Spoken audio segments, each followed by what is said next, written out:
great linebacker room. I know we had great linebackers that just left us. There's no doubt about it. But Trenton's going to be good. Barrett, Jeremiah, Vontae, Keith. I mean, we got guys. Everybody can rotate in and play. I mean, it's some guys that haven't necessarily made their mark yet, but I've seen them every day, and I trust that whole linebacker room to come in and play winning football like they have been, and it's good that they'll get their time to shine this year. Can you give me a couple guys on offense and a couple on defense from this summer, kind of the player-led stills? Who you feel like stood out to you?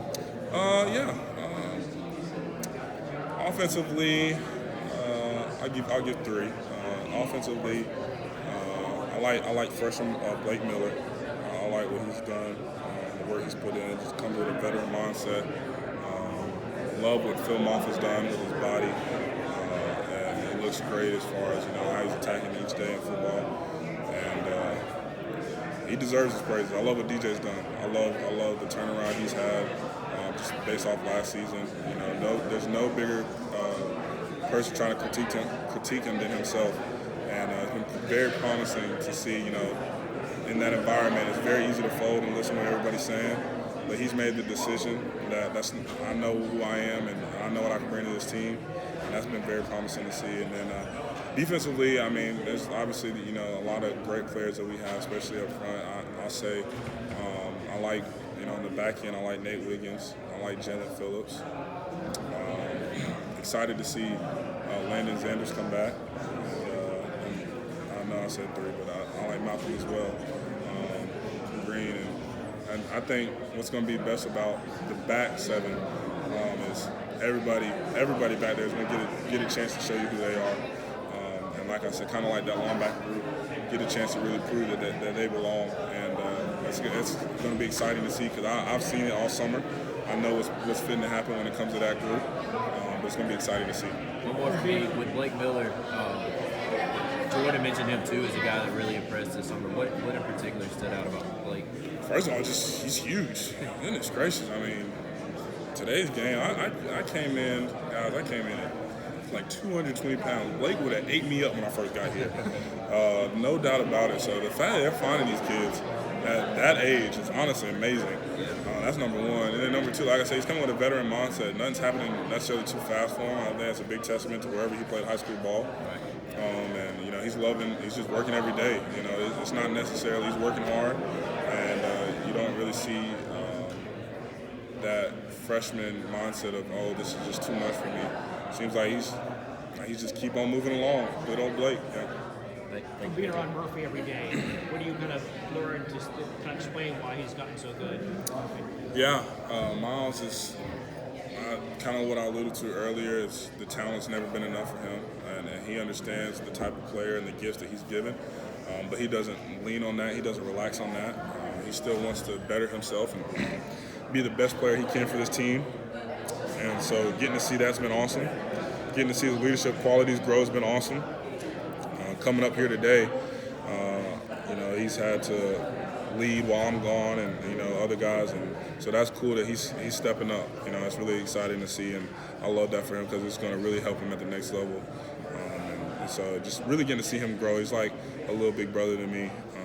Getting to see him grow through his time here, love him, love his family. That's just been something I love to see. How about Davis? What do you see to kind of explain how he's done so good as one of the better defensive tackles in the round? Tyler Davis is, IQ-wise, he's the smartest football player I've ever been around. I genuinely mean that. Any position, quarterback, wide receiver, linebacker. I mean, the way he can break down defenses, the way he knows tendencies, the way he knows schemes. I mean, it's like he should be our linebacker. It's ridiculous, and I think that's what plays into his success, right? Is he's not coming off the charts looking like a Brian or looking like a Miles or looking like a Trent, but it's like, how is he still able to make plays? Well, that's how, because he knows how the schemes and the plays in the game are supposed to be made, and that's something I've learned from him, is how important that stuff is because it helps him make plays. KJ, you mentioned being impressed with DJ over the summer. What were some of the differences you saw in him this summer compared to last summer? Yeah, I mean, obviously one is his body looks great. He took that upon himself to say that he wanted to be a better version of himself physically, and it's one thing to say it, but then it's another thing to do it. And so that's been great to see him following up and doing that. Secondly, it's just been how he leads. And when the world's telling you you're not good enough, it's really hard, for a guy to say, not only am I good enough, but I'm good enough to help others. And for him to take that step has been really a learning lesson for myself, because I don't get the same heat that he does, but in some form or fashion through life, I know I will. And he's kind of taught me how to handle it. So that's been really cool to see. And how have you seen Kevin Squint develop as a defensive end? Big Kev, that's been awesome to see. Him being a linebacker at first, that's challenging, man. I mean, I can't even explain to you how hard it is to move from one position to the next, and not only, but at this level, and to be relevant. Like Kev's gonna play again for us this year, the way he played last year. He's grown in even a bigger role. So he's definitely become someone who not only is just like in there, but someone we trust to get his job done and help the defense. And so it speaks to, I mean, he's one of the hardest workers we have on the team, no doubt about it. He's very tough on himself. There's nobody that critiques himself more than Kevin. And it's been great to see him grow as well since he's gotten here. What were some of the main reasons you decided to come back this season? Was there a sense of unfinished business? That's a little bit, but it wasn't the main reason. The main reason was really myself. I didn't think I would be leaving college playing my best football. That's number one. Number two, I love the group that we brought back, a group of guys, J Mac, DJ, a group of committed guys, XT, who really want a betterment, want to leave Clemson in a better place. And I'm all on board for that vision. And so when you kind of put that into perspective as far as, what this year could be for us, I'm excited about it. North Carolina State returns a lot of players from last year.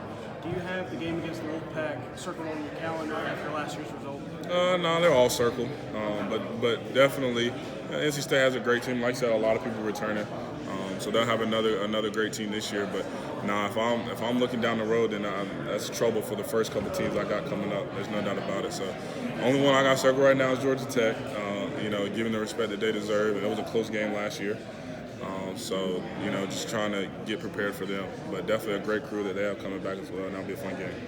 How valuable is the addition of Nick Eason as a coach? I couldn't put a price on it. I mean, he in this profession, being a college football coach and playing in college football, a lot of teams are used to not having the same coach all the time. But at Clemson, that's not the case at all.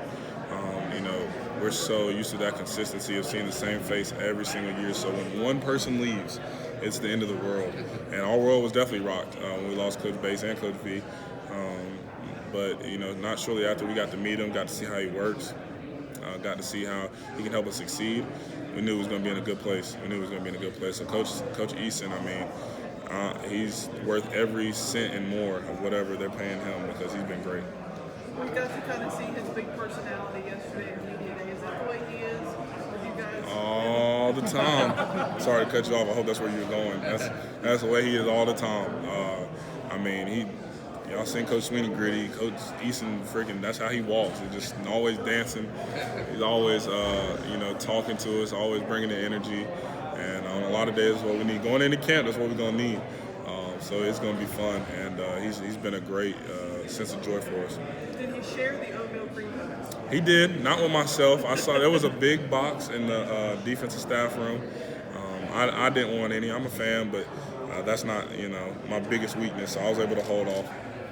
Some of the defensive tackles definitely succumb to the oatmeal cream pies. There's no doubt about it. I know he's put on some weight the last year or so, but has he participated in any drills with y'all? I know he said Who was that? Coach Eason. Has he participated in any drills Coach, with y'all? yeah. I mean, I said if he's put on weight, then I don't know where he was, but it's been the exact opposite from what I've seen. I mean, he's been working out every day or most days with us. We'll be in there lifting in the morning.